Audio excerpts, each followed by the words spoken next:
নতুন কৰি ইয়াতে আহিছোঁ আজি প্ৰথম। মই জলেশ্বৰ সমষ্টিৰ যদিও বিধায়ক, এইখিনি গোৱালপাৰা পশ্চিমৰ এৰিয়া আছিল, নতুন কৰি এইবাৰ ডিলিমিটেশ্যন অন্তৰ্ভুক্ত হৈছে। এই এৰিয়াত মই কোনোদিন অহা নাছিলোঁ। ইয়াৰ এই অঞ্চলৰ স্থানীয় মুৰব্বী ইউচুফ আলী দেৱান হিচাপে মোক নিমন্ত্ৰণ কৰি আনিছিল আৰু তেওঁলোকেই গোটেইখিনি যা যোগাৰ কৰিছে।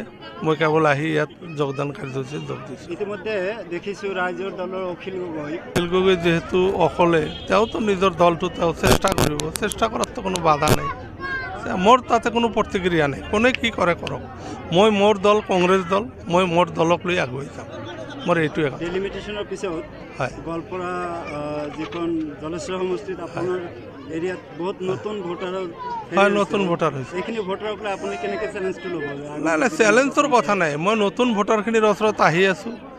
এতিয়া নতুন ভোটাৰখিনি মোক আঁকোৱালি ল'ব নল'ব সেইটোতো পিছৰ কথা, কিন্তু মই চেষ্টা কৰিম তেওঁলোকৰ মাজত সোমাই যোৱাৰ কাৰণে, তেওঁলোকৰ অন্তৰত সোমাই যোৱাৰ কাৰণে মই চেষ্টা কৰিম।